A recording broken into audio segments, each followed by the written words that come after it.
All right, today we're going to talk about the truth about volunteer tourism. So what is volunteer tourism? So it's pretty much tourism and volunteering put together.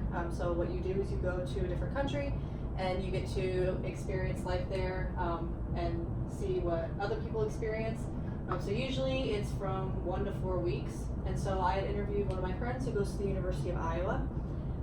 And he's been on 2 volunteer tours, and so some of his tasks that he's done is reading and bonding with children, teaching English, and building parts of establishments.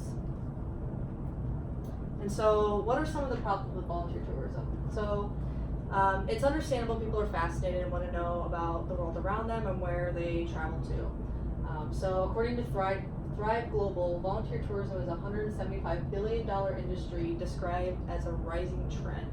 So if you have a volunteer tourism website who's describing it as a trend, obviously there's an issue there where it's like they're not really going just to go, it's like an uprising trend.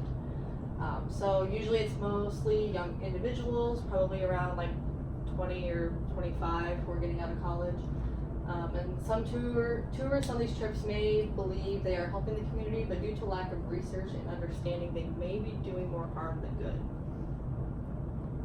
So here's just a little graph about what people or what sectors people go on volunteer tourism. So most trips are made to benefit the visitor and not the recipient. So during an interview with Samantha Nutt, founder of World Child USA, she claims that this causes tourists to make a spectacle out of poverty and solidify outdated stereotypes of low-income developing countries. What the recipient asks for instead is to believe in them and invest in their community. So like I said, most activities that the tourists are involved in are short-term. So there's no background check required, and according to Zoe Alexander, a doctor of philosophy, she reports that there are claims from Haiti and Cambodia who have been accused of keeping conditions deliberately unkempt to convince tourists to donate more money. Also, according to Treading Water, unskilled volunteers set out to build schools in Africa only to have the locals tear everything down and rebuild them properly overnight. Children are stolen from their families to live in orphanages to meet the demands of volunteer tourists.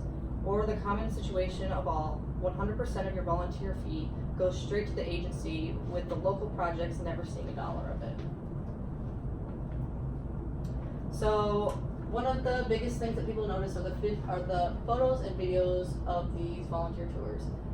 These videos and photos are usually accompanied by stories about how the people were appreciated, which only solidifies the emotional reward that they're getting from going there. So according to Samantha Nutt, studies by child psychologists in South Africa of orphan children exposed to a revolving door of foreigners might be hyper-affectionate because they're constantly forming bonds with outsiders who inevitably abandon them. It's normal for children to be afraid of strangers and not go up and hug people as if they were their family. She also states that love they are showing may be a sign of ongoing psychological harm by, guess who? Very same people writing and vlogging about how appreciated they were. So I'm going to show you some real life photos of people who have gone on volunteer tours and their social medias. So as you can see, it's not exactly a give and take when it comes to these kind of photos. So you can see the emotions on the children's face versus the emotions on the tourist's face. Here's another photo. To me, it does not look like these people are ready to do any kind of skilled labor that would obviously help the community, where you have a lot of these people who go and they say that they're going to be doing these great things, and then they end up, doing that. Not that everyone does, but a lot of the times it does happen. And not all volunteer trips have a negative effect. There are many trips that play a significant role in helping a developing country's community. There are many organizations that strive to make the most out of volunteer tourism. Looking for a company with strong links with its host communities, a company which works with consultation with local people. So you have a lot of companies who will offer tours and then they will get all the money back to them. So what you can do instead is, if you want to go on a volunteer tour, you can go and find a company who actually works with the local people instead of having the money all go to that company. There are great personal benefits According to an author of Strive Global, research shows that volunteering leads to higher life satisfaction and lower rates of depression, as well as better physical health and a longer life. So here are some questions to ask when looking for an ethical agency. According to Dale Rolfe, a writer for Hostel World, some questions you should ask are, what is a nonprofit's mission and what causes does it support? What do volunteers typically do in their free time? And what's the criteria the organization uses to select their volunteers? Asking yourself these questions will give you a much better experience, and it'll give you like an overall bigger impact than if you were to just pick an agency just because it was the cheapest trip. So developing countries won't be saved by the tourists' intentions and actions.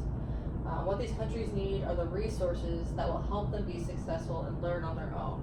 These resources include tools, resources, and opportunities. Donating money to them directly will be more beneficial because the countries can use the money that they know to get things done that they know that needs to get done. They're there all the time. Obviously, if you're just going there on a tour, you may not know what actually needs to get done in the country. So donate money that you would have spent on a volunteer tourism trip and just give it directly to an agency that works directly with the local people. And if you want to go on a vacation, just call it a vacation. You can definitely focus on just the tour part, and there's a bunch of different local shops that you can buy from that assist families in like paying off like school fees for an entire year. So it'll give them it'll give them a better significant income if you just directly put your money towards those. So all I ask is that you think, research, and you can change by going on these trips that are ethical. Thanks. Okay, I was gonna clap. And then wait.